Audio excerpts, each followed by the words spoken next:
Welcome to my YouTube channel, Mark at a Matter of Truth.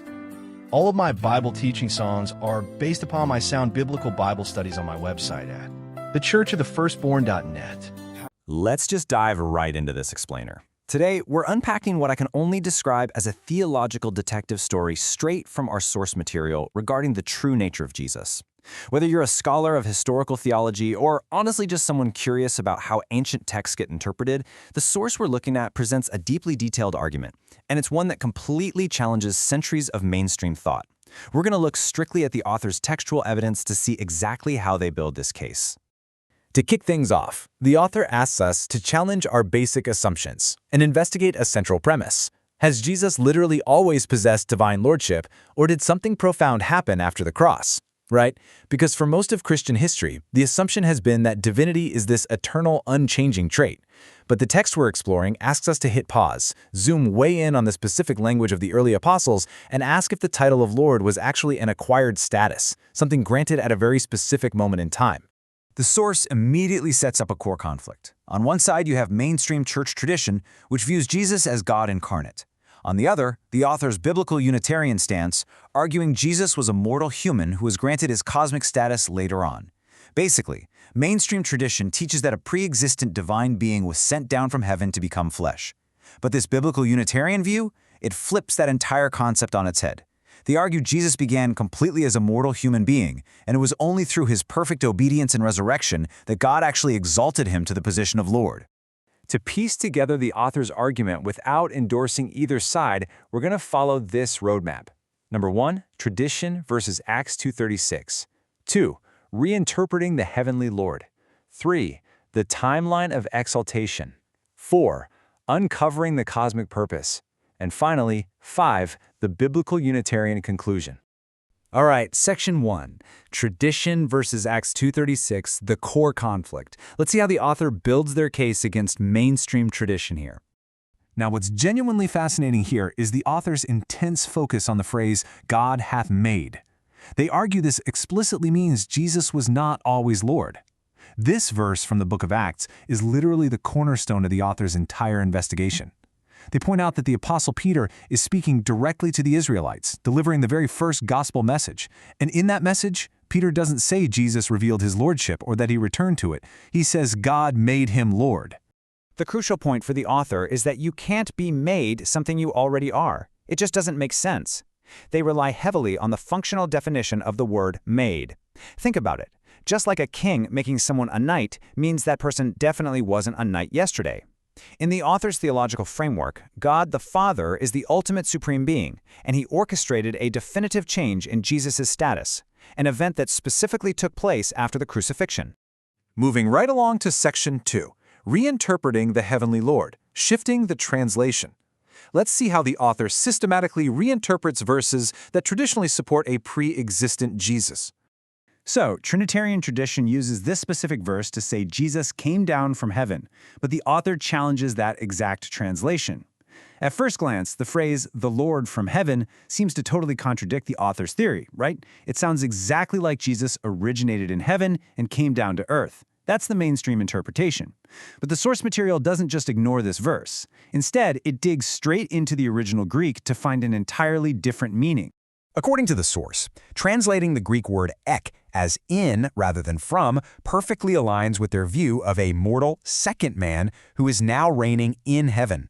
The author argues that swapping from to in, so it reads, the Lord in heaven, fixes what they see as a massive textual contradiction. Because the verse explicitly calls Jesus the second man, the author stresses that a man, by definition, is mortal and doesn't pre-exist in heaven. So for them, it makes much more logical sense to read this as a description of a mortal man who has been elevated and is currently residing in heaven as Lord. Okay, into section 3, the timeline of exaltation, a sequential argument. Let's look at the strict chronology found within the Apostle Peter's speech in Acts chapter 2. This beautifully illustrates the author's step-by-step logic. Jesus had to live as an approved man, die, and be raised before he could be highly exalted to the Father's right hand. By mapping out Acts chapter 2 sequentially, the source makes the case that exaltation definitely wasn't automatic. Step 1, Jesus had to be a man approved by God through miracles. Step 2, he had to suffer crucifixion. Step 3, God actively raised him. Only then, at step 4, does God grant him the title of Lord and seat him on the heavenly throne. It's a clear progression from human mortality to divine authority. Then the author points to the word until in verse 35, asserting that Jesus is currently ruling subject to Yahweh, waiting until God makes his enemies his footstool. This single word is incredibly important in the source material. It points to a temporary conditional state. The author argues that Jesus has been made a Lord under the supreme Lord Yahweh. He's ruling over the earth for a designated period, effectively managing God's kingdom, until a specific cosmic goal is achieved, which naturally leads us to a massive question. And that brings us to section 4, uncovering the cosmic purpose, the divine motive. This is easily the most fascinating part of the author's whole investigation. Seriously, if Jesus was just a human, why would God give him dominion over the entire earth and seat him on a heavenly throne? It's a completely fair question. If God is already all-powerful, why go through this elaborate multi-step process of approving a man, allowing his crucifixion, raising him from the dead, and then sharing heavenly authority with him? Well, the author believes the Bible provides a very specific strategic answer to this. This source answers this by connecting to Psalm 8, outlining a cosmic war where God specifically elevates a human to silence his ultimate adversaries. The author notes that Psalm 8 talks about man being made lower than the angels, yet somehow this lesser being is crowned with glory and given dominion over literally everything God made. Why? The author points to the ultimate answer found right there in the text, to still the enemy. So the whole point is that, in the author's view, God orchestrated this entire timeline of a human becoming Lord specifically as the ultimate mechanism to defeat and judge a rebellious Lucifer. The source material frames this as a grand cosmic legal battle. Lucifer and a third of the angels rebelled against God's throne. Now, to prove his perfect justice, God doesn't just snap his fingers and destroy them outright. Instead, God creates a lesser being, a human, who perfectly obeys him. By exalting that human over the powerful rebellious angels, God effectively shames and judges Satan. It proves that obedience, not raw power, is the true metric of worth in his universe. Which leads us to our final section, Section 5, the Biblical Unitarian Conclusion, a call for unity. Let's see how the author synthesizes these clues into a definitive call to action. The author's ultimate goal is for believers to accept this textual evidence, abandon mainstream church tradition, and unify under this early apostles' doctrine regarding Jesus. The source isn't just presenting this as some fun academic thought experiment, it's a deeply earnest plea. By walking through these steps, the author believes everyone, Christians, Jews, Muslims, honestly even atheists, could find a logical, unified understanding of Jesus. They strongly argue that returning to this specific view, that a human was exalted to win a cosmic war, is the true foundation of the early church that somehow got lost to tradition.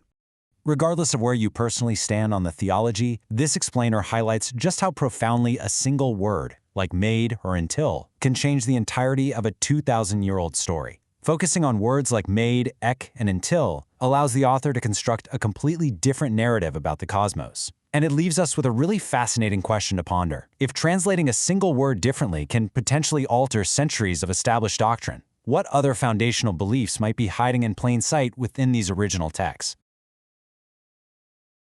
Please read the in-depth Bible studies on my websites at A Matter of Truth and the churchofthefirstborn.net. And if you like this Bible teaching song video, then please share the link with others. Thanks for watching, and may God bless you richly for sharing the true gospel. Brother Mark.